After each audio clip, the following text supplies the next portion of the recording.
শেষ জামানার সবচেয়ে ইম্পর্টেন্ট জায়গা হচ্ছে এই প্যালেস্টাইন, এই জেরুজালেম। এই জেরুজালেম থেকেই শেষ জামানার সবচেয়ে বড় বড় ঘটনাগুলো ঘটবে। ওইখানেই দেখবেন দাজ্জালের সাথে লড়াই হচ্ছে, দাজ্জালকে মেরেও ফেলা হবে ওইখানে।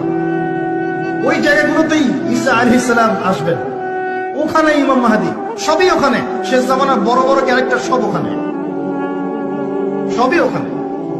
এমনকি যে বাহিনীর কথা বলা হয়েছে শেষ জামানায়, একটা বাহিনী, আল্লাহর সেনাবাহিনী, লড়তে লড়তে লড়তে লড়তে ওই জেরুজালেম পর্যন্ত চলে যাবে। পৃথিবীর কোন শক্তি ওদেরকে দমন করতে পারবে, এটাও হাদিস আসছে। এমনকি এমনও হাদিস আসছে যে লা তুকাতিলুনাল ইয়াহুদ, তোমরা ইহুদের সাথে যুদ্ধ করবে, নবীজি বলেছেন। এমনকি কোন ইহুদ যদি, ওদের কোন যোদ্ধা যদি এই পাথরের বা গাছের পিছনে গিয়ে লুকায়, গাছ এবং পাথর কথা বলা শুরু করবে, ইয়া মুসলিম, হে মুসলিম, হে মুসলিম সৈন্য, ইন্না ওয়ারা'আল ইয়াহুদ তাআল ফাকতুলহু, আমার পিছনে একজন লুকিয়ে আছে, আসো একে হত্যা করে যাও। গাছ এবং পাথর কথা বলবে। গাছ পাথর কেন কথা বলবে? কারণ আল্লাহ পাকের জড়বস্তু দীর্ঘদিন ধরে এদের জুলুম দেখতে দেখতে অতিষ্ঠ হয়ে যাবে।